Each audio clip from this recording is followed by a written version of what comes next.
Welcome back, everyone, to CNN's live coverage of the 2014 White House Correspondents' Dinner. I'm Don Lemon. Welcome. We're going to take you inside this room. We promise you that you'll have a fabulous, fun time, and you will laugh a lot. We always do every year.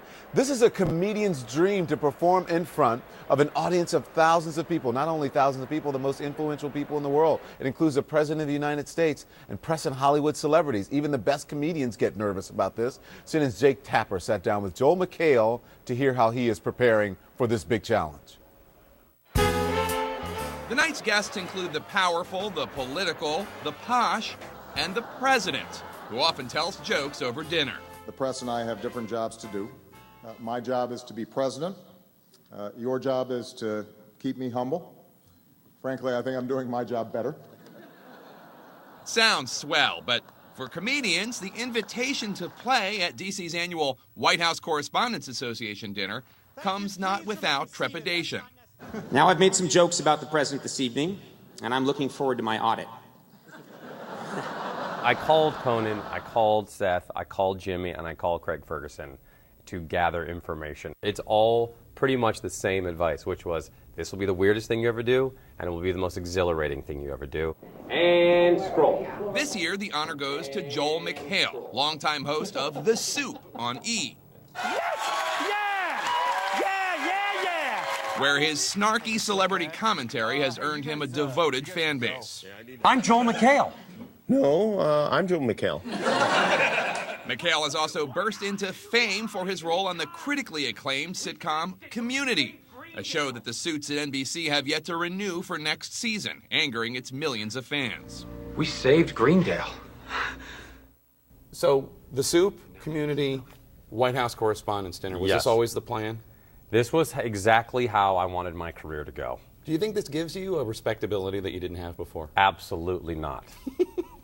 Against a backdrop of Washington monuments from DC's W Hotel, Joel sat down to tell me how he has prepared for what might be his toughest crowd ever. What I've learned is there are so many powerful people, so many rich people that long ago they made enough money and have enough power to never laugh again.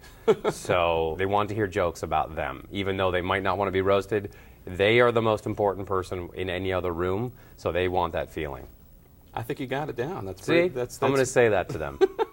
The White House Correspondents' Dinner has been criticized a lot for for reporters being too chummy with people in power, for all the celebrities that now come. Tom Brokaw started boycotting after Lindsay Lohan was invited. Who cares? It's just an excuse to go out and have a fun night and party. And when I hear, like, I'm not going to that anymore, it's not what it was, and I'm just like, well, all right, well, we have way bigger problems. Are you worried at all about hurting feelings Saturday night, or is that kind of like, excited? Are you excited? No, I'm not worried. You can't.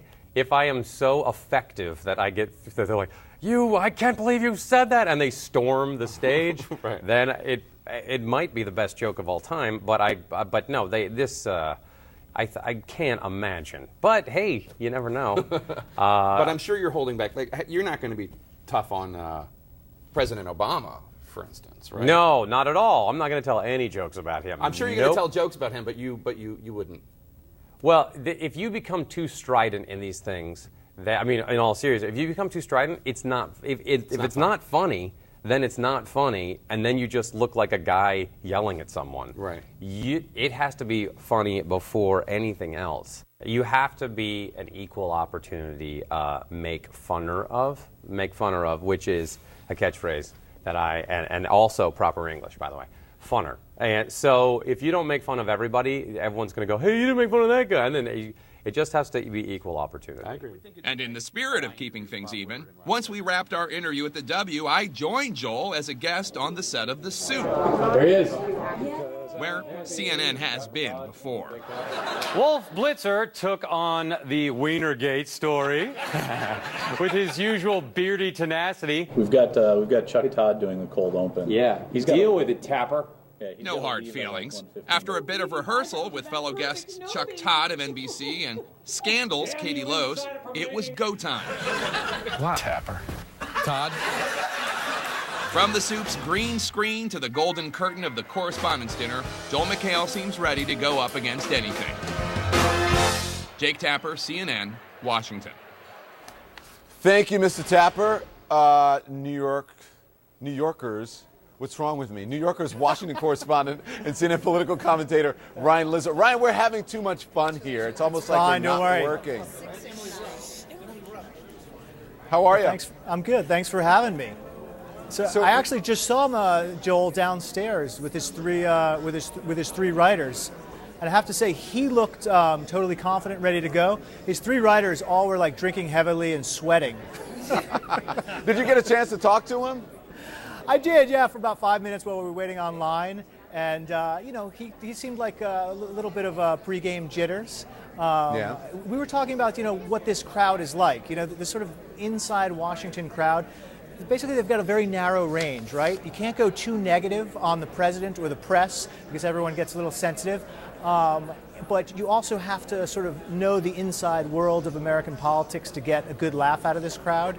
And we were sort of talking about the comedians that have pulled it off over the years and the ones that haven't. Won't mention any names, but he seemed very, very familiar with everyone's previous performances. All right, well, let me talk about some of those that didn't kill, which many people at home probably thought they killed, but the people in the room didn't. And that was Stephen Colbert. There was a bit of controversy around Stephen Colbert. People thought he went too far when it came to President Bush. Yeah, I mean, I think you watch that act now, and it's pretty funny. But at the time, I was in the room when he did that, and I'll be honest, there were a lot of people who, both in the Bush administration and a lot of people in the press corps, who thought it wasn't in good taste, that he went too far, that he, attacked everyone in Washington. But as you said, I doubt people who watched it out in the real world thought that.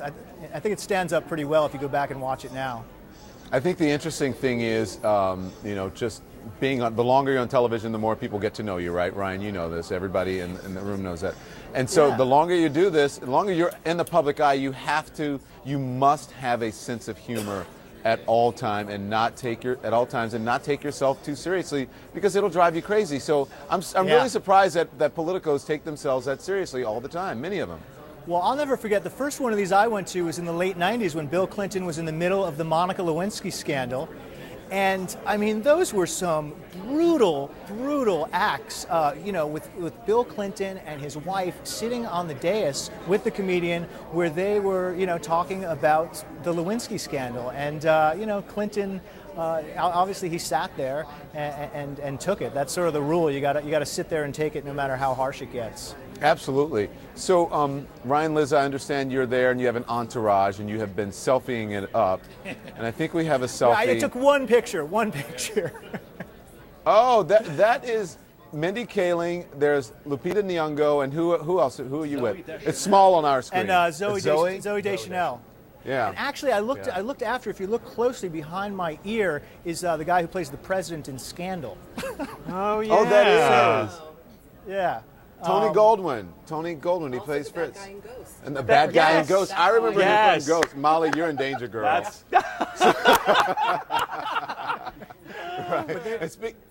They were all very kind. I sort of had to negotiate and bring them all together in this small space.